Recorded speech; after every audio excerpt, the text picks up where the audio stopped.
I said, here I am in Silverton, and let's see if you can see that view right there. Let's see if I can get a little more here. This would be a really great place to live. I think it's about 9,000 feet. But the problem is, you got to make all your money during the summertime.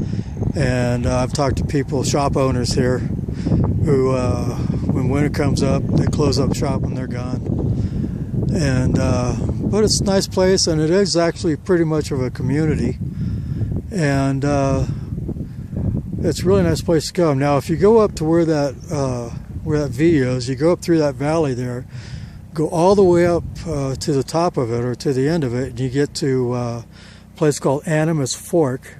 It's an old ghost town, old mining area, and from there you can go up, I believe it's Engineer Pass, and then there's also Cinnamon Pass. If it's Engineer Pass, if I'm correct on that, then that goes straight into Lake City, which is a really cool little town, pretty much a retirement town. Or you can go down Cinnamon Pass, go south of Lake City, and it comes out by Lake Isabel, I think. I'm not sure what the name of that lake is. But both of them go into Lake City, and they're both really, really nice passes. Make sure you have a four-wheel drive. Make sure you know how to drive that four-wheel drive. And otherwise, you can take a tour. You can also pick up all-wheel vehicles. I'm not sure what those are called. But the little motorcycle things, you know. And you can go up on those. Be a good day trip. Take the kids. You might want to leave grandma at home if you're going up over the passes. It's high altitude, but there's a lot of scenic areas up here. I've got a story about coming down on one of the canyons when I was on the Colorado Trail, and I missed the trail, wound up in a canyon, and I'm sorry, I missed my turnoff, wound up in a different canyon, but when I was walking through, it started raining, and with the sheer walls of that canyon, the sun was just shining through, and it illuminated all the raindrops to a yellow color. So I always tell people, just like the John Denver song, I've actually seen it rain and fire in the sky. It's pretty amazing in Colorado, and pretty amazing up here. So that's enough for right now. Hopefully I'll get a ride out of Silverton and get down to hopefully Ridgeway pretty quick, and then from there I'm hoping to get to Montrose. So we'll see what happens. Stay tuned. Well, while I got a little time here, I notice the highway comes down around, makes a hairpin turn over here, and then comes back down here, and there's a little gas station here. Then I'm on the road here, come around, and here's the view I've got. So that's pretty cool, and you can see the tailings of all the mining that's been around here. See all up on top of that hill? Oh, here we go. All those light spots are where people have been mining. Then you get that couple roads that go up through there. And so I just thought I'd show you that. Once again, there's Silverton. Okay, so here I am back again. Just got my third ride of the day out of Silverton with Mitchell. Hi guys, how you doing? And he's going all the way to Montrose. So this is something you really look for or hope for when you're hitchhiking. It's what I call a killer ride. A guy that's actually going somewhere. And you know, you get a lot of people that want to give you rides. What is Silverton? 70 miles from Durango? 54 miles. 54 miles. So it took me 2 rides to get that far. Plus the bus that I took while I got out of, or that I took to the north part of town, north part of Durango. So anyway, what's Montrose? About 100 miles? Montrose is 50 miles away. Oh, is it only 50 miles? I thought it was farther than that. Yeah. So, hey, I might even get up to I-70 by the end of the day. So that's since I got John here, what do you do for a living, or why are you going to Montrose? I got night work. I come up to Silverton for work in the daytime, and then I gotta haul ass back down and get to work. Okay, so 2 jobs and you got to drive 50 miles for that. Yep. Okay, we won't get into politics right now. So far, I've been in the car for 10 minutes. Seems like a nice enough guy. So hope we have a pretty good conversation, and I'll let you know how things go here. If anything cool comes up, there's a lot of good scenery through here, so I'm gonna be posting some of that on the channel. So anyway, I'm out.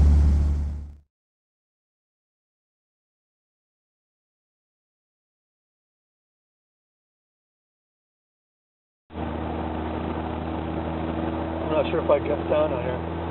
Okay, like I said, I'm going to be doing some scenic shots. This is an old mining area over here. I'm going to come over here. It looks like there's still somebody lives over here. And then here's an old area of mining right here. That there is an old ore station. So they would pull the train in, and those 2 chutes okay. are ore chutes. You're pulling up your hopper cars. Okay, I'm sorry, I forgot your name again? Mitchell. Mitchell. I don't know if you can hear that. Oh, look at that shot. Jeez. See, this is why I love Colorado. You never know what you're going to find around the next turn. So Mitchell was saying that last building was an old ore house, was it? No, it's an old ore chute. An ore house? No, I'm just kidding with you. An ore chute. That's where the trains would pull in and then load up the ore onto the cars there. Is that correct? Yes. Okay, so pretty interesting. But look at this ride. I mean, geez. Oops, I don't know if I can zoom out. We're getting too close. This up here, look at this road that's coming up here. You can drive up there during the summer. I don't know if you want to. Take it right there. Yeah. And probably some good camping back there. And like I said earlier, if you're going to go up any of these old mining roads, make sure you have a 4-wheel drive, and make sure you're a qualified driver. Colorado doesn't keep their dirt roads in the best of shape. So you can get stuck up here, and even if you are a good 4-wheel drive driver, make sure you have a shovel, a rake, maybe a couple-long, some kind of cable or rope, and some way you're prepared to get out of there. Always make sure that you've got your emergency kit with water and food, that kind of thing in it. So just a couple little reminders being in Colorado, and even with your hitchhiking through, make sure you got extra food and some water with you. You never know when somebody's going to get mad at you and throw you out. Right.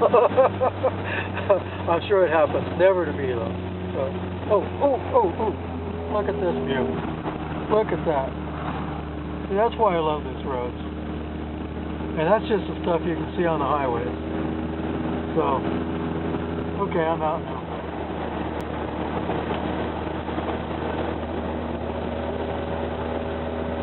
I saw a bull moose drinking out of that a couple days ago. Oh. Steamboat has a lot of moose up there. But what I've noticed is their antlers don't grow so well. No, they don't. I don't know what it is. I think it's the diet. They're salt starved or something. It could be that, or it could just be the type of moose that it is.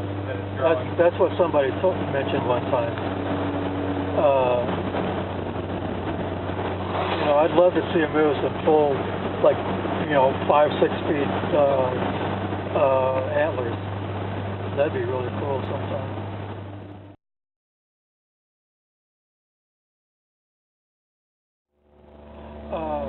Anyway, now in Steamboat, I'm sorry, I got the wrong spot. I pulled up to this one spot, and somebody walked up behind me, and I was in the back of my SUV watching a video. There's a episode of MASH that I have the DVDs for. And anyway, somebody walks up behind me, I turn around, and there's a moose right behind right here, right. And So I'm looking at it, I'm thinking, well, you know, and its antlers were only like 8, maybe 10 inches long. Still, it looked like it was away from its mother for the first season. Yep. And because his legs are real spindly and all that. And so I'm looking at it, hoping it doesn't break my window or anything. Then I thought, oh, I better go get my camera. So I get my camera out. By that time, it come over by my back door and was standing like at a 45-degree angle looking out. Then the next thing I know, it turns and starts sniffing at the car. And if I adjust my view here, and if I had roll-down windows, hand cranks, I could have reached out and petted this thing, you know. And then after that, it just kind of turned off and took off. But you know, I see a lot of moose up in Steamboat. Last one, I went up there one time, and I was coming down the road from camping, and I looked, and I was like, I couldn't figure out what was in front of me, and that turned out to be a moose. I get my camera out, I drive up, and it come out from behind some bushes, and it was getting really irritated that I was there. And it started smacking its antlers on a willow bush in front of it, or in front of it. Warning you like, hey. Yeah. And then it comes over across, you know, about 20 feet, and I'm roughly 35, 40 yards away from it. And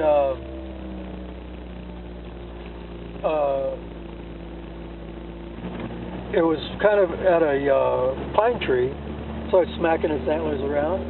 Next thing you know, it got so irritated, it raised up, I'll see if I can get this on the camera. It raised up its front legs, lifted up its back legs, jumped up, and turned all the way 160 degrees. Wow. Or whatever, 160, yeah, whatever, 160 or whatever. 180? Oh, 180, 180. 180, 360. And I was like, whoa, what is this? And then it did it again. And like I said, the front legs popped up, and then the back ones, and then it turned in midair. It was amazing, you know. So anyway, that's moose are pretty interesting up here. I love this drive. Okay, go ahead. Sorry. I was just going to say, I was hiking the Weminuche Wilderness once, that's right south of Silverton. And yeah, I came over the rise, and there was a bighorn sheep right in my way. And I saw him, and I must have just spooked him. He didn't know I was there. And he jumped, went down this cliff face. I thought for sure that, like, oh, he just jumped to his death. When I went to the edge of the cliff face to see what happened to the sheep, he had made it probably 1,200 vertical feet down the side of the mountain in the time it took me to walk over to where he was. Yeah, and it probably just jumped from rock to rock doing it. Right down. Now, you said that was a bighorn? Yep, bighorn sheep. You ever see any mountain goats up here? The white ones? Yes. Do you? Yeah, Really? well, Okay. Actually, Ruby Walls on the way to Uray is a great place for viewing them. Oh, okay. Cool.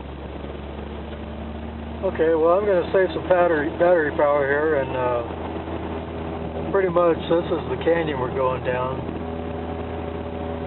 And after a while, these mountains are going to get a little too high. And if this was middle of the summer with full aspens, this is gorgeous up through here, and I'm sure the fall is just phenomenal.